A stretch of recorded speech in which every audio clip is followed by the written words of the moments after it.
Hi. If you're watching this, I assume you already know what's going on, but in case you need a refresher, this is my fiancée, and this is the video game character she absolutely swoons over. I realized my best shot at a happy marriage would be to play her favorite game, Horizon Zero Dawn, which I did. But she told me she could never love a pathetic sewer-sucking turbo thunder bitch who doesn't play the Frozen Wilds DLC. For legal reasons, I'm required to tell you that was a joke. Anyway, for those who forgot, I went to the DLC area and got my teeth kicked in so badly that I gave up and never went back. So, won't you join me while I try once again? I hope you enjoy. First and foremost, I got some revenge to enact on a certain demonic scorcher. So, after heroically perishing for the last time, I prevailed and was allowed to continue onward. Merida comes across another tribe called the Banuk, who are having some problems. Apparently the machines are becoming more aggressive and the mountain is a-rumbling more than usual. And, yep, it sure looks like it is. So I mosey on over to the aggressive machines and find a really loud wiggly worm who's causing the machines to go crazy. So I resolve the issue like I do any problem in this game and stab it with my friendship spear. I'm rewarded with the privilege of climbing a mountain to find a crazy shaman girl who might know what's going on with the volcano. So I set off on my epic adventure by running, and running, and running, and falling to my death, and running, until I met a new friend named Frostclaw. He died very peacefully. So peacefully, in fact, that my ego got stoked enough that I thought I should crank up the difficulty to the highest possible level, because what could possibly go wrong? Could I make the foreshadowing any more obvious? So I invite myself into another ruin where we meet a character who I can really only remember by the name Ophelia, who seems to be... oh, right, I forgot. Fa-da-dee-da. Okay, yep, now that we got that out of the way, Ophelia seems to be worshipping some spirit who we help her talk to by solving this puzzle. I used my wrinkly brain to solve it in seconds. So, Ophelia's been worshipping a spirit that got taken over by some evil daemon at Thunder's Drum, which is the name of the volcano we saw earlier. And yes, you heard me right, I said daemon, not demon, because the game has to be special and quirky, so it's a daemon, not a demon. Anyway, while I love nothing more than to march on up to Thunder's Drum and slap around this daemon, Ophelia's brother is the leader of the Banuk and won't allow it. As if Merida ever needed permission to do anything, but whatever. Apparently the only way to change his mind is to dethrone him in a competition to see who has the longest spear. But first, to prove I can challenge him, I gotta break my legs, commit machine genocide, get murdered by a small country's worth of bandits, murder said bandits, and bask in the majesty of this tall neck that I totally didn't die 3 times trying to get to. With our errands completed, we meet Ophelia's brother, who's a clone of the great Ambrose Burnside. Are we still doing the thing where... Okay, yes, we get it. That joke stopped being funny at the end of the last video. We challenge Ambrose II to do a series of menial tasks before we're attacked by 3 Frostclaws. After 8 minutes of fighting and combat rolling at least 700 times, we strike down the final Frostclaw. Ambrose II admits that he was useless during that fight, which, to be honest, was pretty accurate. So he gives up his position as chief to us, and we prepare to storm Thunder's Drum. On my way over there, I saw my first glimpse into the hell I've created for myself by jacking up the difficulty. So there's this wiggly worm that's buffing all these crabs here, right? They're totally puppy guarding it, so I got beamed on my first attempt to deactivate the tower. The second time around, I got lucky and they didn't notice me. Now that the tower is down, let me walk you through how I killed them. I shoot them with these concussive arrows to strip them of their weapons and valuables. Then I shoot like 6 or 7 of these timed sticky bombs to do damage. Then I use the explosive tripwire trap to explode the power cells on their underbellies to stun them so I can go in for a critical hit. That wasn't so bad, eh? Well, that was just one of them that I managed to peel off from the group. There are 4 of them, and in case you didn't notice from the footage earlier, one of their attacks to 85% of my health. But I grit my teeth and fought through all 4 of them. Man, that was harrowing, but at least there isn't another challenge like it 50 meters down the road from the crabs, with not 1, but 2 towers, and a demonic scorcher and 2 of those echo bird things. To nobody's surprise, I got my insides turned into outsides while fighting for my damn life. But that's no big deal, nobody expects me to get it right on my first try. So I respawn, and while I'm running back, I see that the crabs respawned, and I thought the tower reverted back to normal, so I got pissed off and promptly quit the game. After a week of marinating in my own inadequacy, I came back and realized the tower was disabled and I was just overreacting. So I ran around the crabs and showed the other towers my favorite finger before running past them and making my way toward the base of Thunder's Drum. We break our way inside and start exploring deeper and deeper until we reach this room. Ambrose II and Ophelia explain that we can fight our way through the machines, which are 2 demonic scorchers and a behemoth, or we can sneak around on the side past the enemies. Pfft, do I look like a coward to you? Come at me, I'll take you on in gladiatorial combat. I don't care how many times I'm vanquished, I will have your head!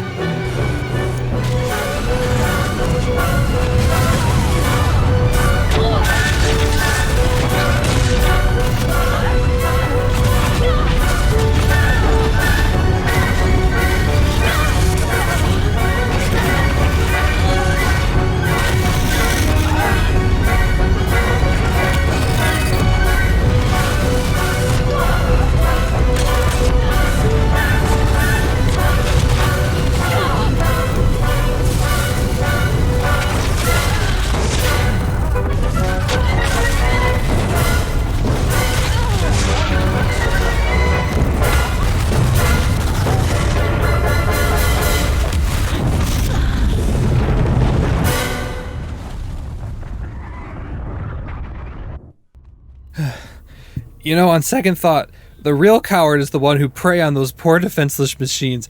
I would never. So as a mercy to those big machines, I decided to sneak past them into the lore room. I kinda need a break from the game, so I'm just gonna break down the lore of this DLC for you, okay? Alright, here we go. Whew. So, the location where the Frozen Wilds takes place used to be Yellowstone National Park, and the spirit that Ophelia worships is actually named Cyan, which is an acronym for Caldera of Yellowstone Analytic Nexus. Basically, this whole facility was an operation that was intended to prevent Yellowstone from erupting, and Cyan was the AI created to overlook it. Then the events of Project Zero Dawn happened, and yada yada, the world ended, and then Gaia unended it, and similarly to how Hades broke off from Gaia, so did Hephaestus, the sub-function responsible for making the machines. Hephaestus took over Cyan and converted the facility into a factory for machines. As time went on, Hephaestus noticed that the humans were hunting down the machines, so he began creating frost claws to hunt down the humans that were hunting the machines. And there you go, our goal is to free Cyan from Hephaestus' grasp and stop the facility from making more frost claws.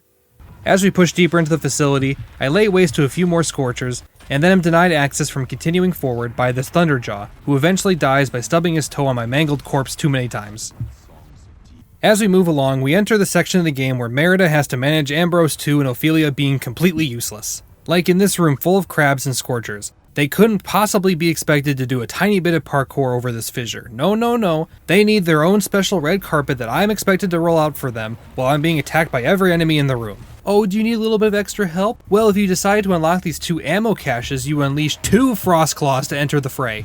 You get the idea at this point. I dipped my toes in the lava no less than 3 times before Sergeant Stupid took his dear sweet time to walk across the bridge and let me move on to the next room, where I'm given the divine privilege of doing a 10-minute obstacle course just to activate a bridge that even I, an out-of-shape Cheeto-eating loser, could probably jump over myself. Like, from here to here. That's not completely unrealistic. Especially for a guy who in the near future throws at least 2 tons worth of Merida and all the useless animal hides I've been carrying in my pockets for the last 40 hours over his head with one arm while dangling over a pool of lava. This guy could shot put the 2 of us over this gap, then show some athleticism and jump over it himself. But no! His Majesty needs this path paved with the blood and sweat of Merida. Like, freaking good for you, Merida. You're a better chieftain than he ever was. Oh no, I think I'm starting to realize what my fiancé sees in Merida. Okay, sorry, rant aside. We make it to the core of Thunder's drum and I get another opportunity to Google how to do this puzzle. Ophelia talks with Cyan again, and we learn that the facility is producing a new elite human killer, and in order to stop them, we have to destroy this facility. So after entering this boss arena, we're met with this elite unit. And it's just a Frostclaw, except on fire, and it's bigger. Well, I've killed Frostclaws before, surely it can't be that... Surely it can't be that... Okay, surely... Oh my gosh. Each of these attempts are taking like 8 minutes each, and this guy can two-shot me. Surely... Forefathers one and all! Bear witness! We're about to start another montage, aren't we? First off, because Fireclaws are fire-based machines, they of course have a weakness to freeze.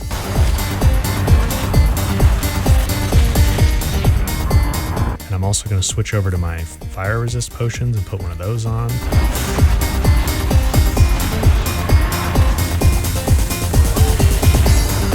The next step is to focus on the weak points with precision and hardpoint arrows. Those weak points are going to be the fire unit on its chest and the fire sacks on its shoulders.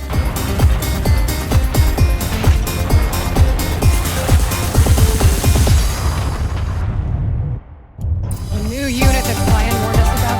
This won't be easy.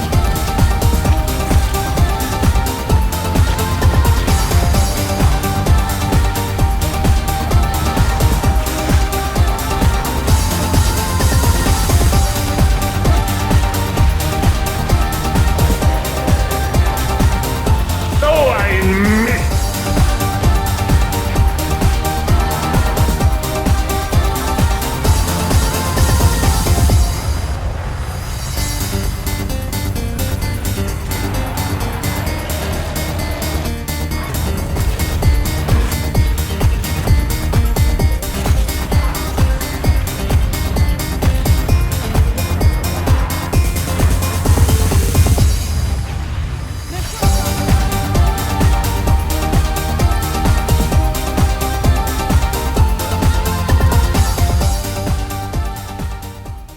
Oh, thank goodness. I did not consent to playing Dark Souls. That was just the worst. Come on, you guys. Cure Cyan if it's cootie so we can go home. Merida stabs it but gets zapped off. Ophelia steps up and stabs it, gets zapped off, but clearly wants it more, and Cyan is cured.